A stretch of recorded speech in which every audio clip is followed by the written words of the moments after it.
Hi guys, welcome to legal age after college. मेरा नाम है अर्पिता और मेरा नाम है मानसी। और आज के इस वीडियो में हम एक बहुत बहुत एक्साइटिंग न्यूज़ लेकर आए हैं आप सभी लोगों के लिए, इसलिए वीडियो को एंड तक देखना।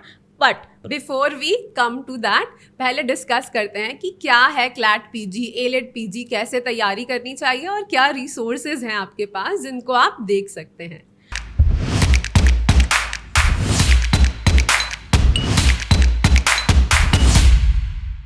तो अगर मन बना लिया है कि अब तो नेशनल लॉ यूनिवर्सिटी जाना ही है, क्लैट करना ही है, तो बहुत सारी ऐसी चीज़ें, बहुत सारी परेशानियां फेस करोगे। जैसे रिसोर्सेज क्या है, कहाँ से पढ़ना है, कोई स्टडी मटेरियल है क्या, कॉलेज के एग्जाम्स चल रहे हैं, रिसर्च पेपर्स भी चल रहे हैं, साथ में तैयारी भी करनी है, कहाँ से करें, कैसे करें। और इसके अलावा अगर रिसोर्सेज हैं भी तो इतनी स्कैटर्ड रिसोर्सेज हैं। कहीं से तुम्हें बेरैक मिलेंगे, कहीं से तुम्हें कमेंट्री बुक्स मिलेंगी, कहीं तुम केस लॉस के लिए जाओगे, कहीं तुम PYP ढूंढोगे। तो बहुत स्कैटर्ड रिसोर्स है। तो कोई एक ऐसा डॉक्यूमेंट है क्या जिसको यूज़ करके आप PYP बहुत बहुत आसानी से एनालाइज कर लो। एंड PYP एनालाइज करना बहुत बहुत इंपॉर्टेंट होता है, राइट। तो प्रीवियस ईयर पेपर्स की इंपॉर्टेंस क्या है, ये हम लोग रिपीटेडली हमेशा ही बात करते रहते हैं कि एनालाइज करो, क्योंकि सिलेबस भी आपका जो दिया है कंक्लूसिव सिलेबस नहीं है, एक इलस्ट्रेटिव सिलेबस दिया है कि भाई इन सब्जेक्ट से आते हैं। अब देखना तो पड़ेगा ना, कभी कहीं और से भी पूछ ही लेते हैं। एग्जैक्टली। एंड ये वाली चीज़ कि प्रीवियस ईयर पेपर एनालाइज करो, ये हम दोनों तो रटे रहते हैं, लेकिन टाइम किसके पास है? हाँ, वही सब कुछ जगल करते हुए कि कौन से साल में किस सब्जेक्ट से कितने क्वेश्चंस आए थे, ये फिगर आउट करना भी डिफिकल्ट है। उसमें भी स्पेसिफिकली कि कौन से सेक्शन में से पूछा है, कौन से आर्टिकल में से पूछा है। और अब ऐसा नहीं रह गया है कि क्लैट पीजी है तो सिर्फ केस लॉज पढ़ के चले गए। अब आपको सब्जेक्ट का नॉलेज होना ज़रूरी है, कॉन्सेप्चुअल नॉलेज आपका ज़रूरी है। तो वो सब चीज़ों के लिए आपको एक आइडिया होना चाहिए कि एग्जैक्टली कहाँ से रहा है क्वेश्चन। एग्जैक्टली। कॉन्स्टिट्यूशन में अगर आर्टिकल्स पूछे जा रहे हैं तो उन आर्टिकल्स पे कोई केस लॉ भी पूछा गया था क्या? इतना डिटेल में एनालाइज करोगे क्या तुम? मुझे पता है नहीं करोगे। नहीं मैम, टाइम भी तो नहीं है बच्चों के पास ना, कैसे करें। अग्रीड। टाइम भी नहीं है और इतना ज़्यादा बैठ के एक सिटिंग में ये सारी चीज़ें करना भी डिफिकल्ट है। बट क्योंकि तुम्हें स्मार्ट वर्क करना चाहिए, हार्ड वर्क नहीं करना चाहिए, तो तुम्हारा थोड़ा सा हार्ड वर्क कम करने के लिए we are introducing checklist from legal age after college. Right. ये चेकलिस्ट में तुम्हें सब कुछ बहुत डिटेल में मिलेगा कि कॉन्स्टिट्यूशन के कौन से आर्टिकल से, कौन से ईयर में कितने क्वेश्चंस पूछे गए हैं, IPC से कितना पूछा है, क्रिमिनल लॉ से कितना पूछा है। प्रॉपर एक डिटेल्ड एनालिसिस क्लैट पीजी के लिए, एलेट पीजी के लिए, साथ में प्रेपरेशन स्ट्रैटेजी क्या होनी चाहिए, कैसे तुम्हें अप्रोच करना चाहिए towards your exam. Everything you will get in this document. So whatever you need to analyse a paper, हर चीज़ इस डॉक्यूमेंट में है। एवरी लिटिल डिटेल, कौन से वो रैंडम सेक्शंस है जो पूछे गए हैं, कौन से वो रैंडम सब्जेक्ट्स हैं जिनसे प्रीवियस ईयर में क्वेश्चन पूछा गया है, every little detail has been covered thoroughly. Constitution, PIL से क्या पूछा जाता है? ये वाला सवाल तो मुझे लगता है कि सबसे ज़्यादा मुझसे पूछा गया है। तो क्या पूछा गया है, अब तुम्हें मुझसे पूछने की ज़रूरत नहीं पड़ेगी। You will have the checklist to know कि क्या आता है, कैसे सवाल आते हैं, किस जगह से सवाल पूछा जाता है। मोस्ट इंपॉर्टेंटली सेम बच्चों का एक डाउट जो मुझसे कॉन्स्टेंटली रहता है कि मैम जूरिस्प्रूडेंस में क्या आएगा, मैम जूरिस्प्रूडेंस को अप्लाई कैसे करें। तो अब वो चेकलिस्ट के थ्रू यू विल नो कि जूरिस्प्रूडेंस से भी क्या और कैसे आ सकता है। And you know the best part is, सबसे अच्छी बात इसमें यह है कि you will have the precise idea कि पढ़ना क्या है। एंड किसी भी कॉम्पिटिटिव एग्जाम की तैयारी कर रहे हो ना, तो सबसे ज़्यादा इंपॉर्टेंट चीज़ ये होती है कि क्या नहीं पढ़ना है और फिर क्या पढ़ना है। तो इसीलिए तुम्हें एक बहुत डिटेल्ड आइडिया मिल जाएगा कि कहाँ से सवाल पूछे जा रहे हैं, क्या सब कुछ ही पढ़ना है।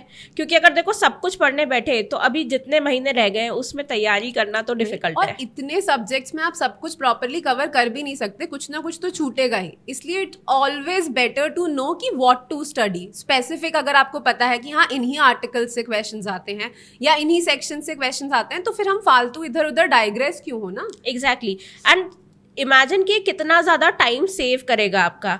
आपको बहुत सारी चीज़ें नहीं पढ़नी है, आपको स्पेसिफिक एरियाज ही पढ़ने हैं लॉस के, वही चीज़ें कवर करनी है जहाँ से हर साल सवाल आ रहे हैं। एंड आप इसके साथ फिर अपनी बाकी चीज़ों पे भी इक्वली ध्यान दे सकते हो। आप अगर आपको पता है कि कॉन्स्टिट्यूशन से इतनी जगह से ही सवाल आता है, अगर आपको पता है कि एविडेंस से इतनी जगह से ही सवाल आता है, तो आपके पास कितना ज़्यादा समय होगा टू डू अदर थिंग्स। अगर आपके कॉलेज के एग्जाम चल रहे हैं तभी आपको फिर डरने की जरूरत नहीं है एटलीस्ट। हाँ, और आप फिर केस लॉस को भी एक अप्रोप्रिएट टाइम दे पाओगे ना। आपको सब्जेक्ट पे उतना ही फोकस करना है जितना आपको पता चल गया है चेकलिस्ट के थ्रू। बाकी टाइम आप केस लॉस के ऊपर थोड़ा ज्यादा टाइम दे सकते हैं। बिल्कुल। तो एक बार फटाफट ये चेकलिस्ट देख लेते हैं। देखिए, this is the first page. तुम्हारे मोटिवेशन, तुम्हारी इंस्पिरेशन के लिए इसमें डली हुई है सारी की सारी नेशनल लॉ यूनिवर्सिटीज़। इन नेशनल लॉ यूनिवर्सिटीज़ को देख के इसको तो मुझे लगता है कि इस वाले फर्स्ट पेज को ना तुम्हें अपनी वॉल पे भी लगा लेना चाहिए ताकि तुम्हें पता रहे कि कहाँ जाना है, तुम्हें किधर जाना है। इसके बाद इसमें क्या क्या चीज़ें हैं कि इस चेकलिस्ट को यूज़ कैसे करना है ताकि आप इसका 100% बेनिफिट उठा सको। जो लास्ट ईयर्स टॉपर्स हैं उन टॉपर्स ने क्या कहा है, क्या कैसे तैयारी करी थी, ये सारी चीज़ें। एंड इसके बाद हर सब्जेक्ट का वेटेज कितना रहा है प्रीवियस ईयर में ये भी बताया है। स्ट्रैटेजी पूरी कवर की है, सिलेबस पूरा कवर किया है। एंड सिर्फ क्लैट या एलेट का ही नहीं किया, इसमें हमने CUET वगैरह के बारे में भी आपको एक ओवरव्यू दिया है, एक नॉलेज दिया है कि कैसे आप उसको भी अटेम्प्ट कर सकते हो। Exactly. And then coming to the main part of this checklist, subject wise bifurcation, कि किस सब्जेक्ट से, किस सेक्शन से, किस आर्टिकल से, किस प्रोविजन से क्या क्या पूछा गया है। एंड क्वेश्चंस किस चीज़ पे बेस्ड थे, रेशियो पे बेस्ड थे। क्वेश्चन अगर जजमेंट से आया है सवाल तो वो जजमेंट कौन सा था, उस जजमेंट से क्या पूछा, राइट। ये हर चीज़ इस डॉक्यूमेंट में बहुत डिटेल्ड में आपको बताई हुई है, which will save a lot of your time and energy in preparation, and will also give you an idea of how you should attempt your exam this year. एक पूरा आइडिया लग जाएगा ना मैम, जब आप इस तरीके से चेकलिस्ट का एनालिसिस कर लोगे तो आपको आपकी आंखों के सामने दिख ही जाएगा कि अच्छा हाँ पेपर ऐसा आएगा यार। एग्जैक्टली। एंड ये चेकलिस्ट में सिर्फ क्लैट के बारे में नहीं है, ये चेकलिस्ट एलेट के लिए भी हमने दी हुई है। तो एलेट के भी सब्जेक्ट से क्या पूछा गया है, किस तरह के क्वेश्चन आए, ये सब कुछ आपको एक ही साथ देखने को मिल जाएगा। अगर आप इसको देखो तो 5 साल के पेपर्स का एनालिसिस एक टाइम पे आप कर पा रहे हो। राइट। और ऐसी चेकलिस्ट या ऐसा कोई डॉक्यूमेंट कहीं और मिलना बहुत ही डिफिकल्ट है। या तो ये आप खुद बना सकते हो या फिर हमारे पिन्ड कमेंट में जाके इस चेकलिस्ट को डाउनलोड कर सकते हो। Yes, it is absolutely free for all of you. Right.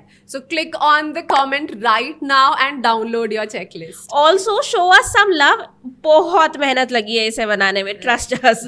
Days, months लगे हैं to check it and recheck it and formulate it. And again to cross check कि भाई सब सही है या नहीं है. It took a lot of time and energy from our end.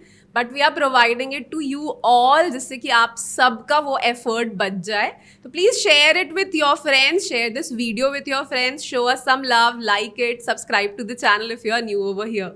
And अगर अभी तक भी सब्सक्राइब नहीं किया है, इतना इंपॉर्टेंट डॉक्यूमेंट दिखाने के भी बाद सब्सक्राइब नहीं किया है, तो बेटा पाप लगेगा। अभी करो, subscribe now. Right. All right guys, take care, happy learning, bye bye.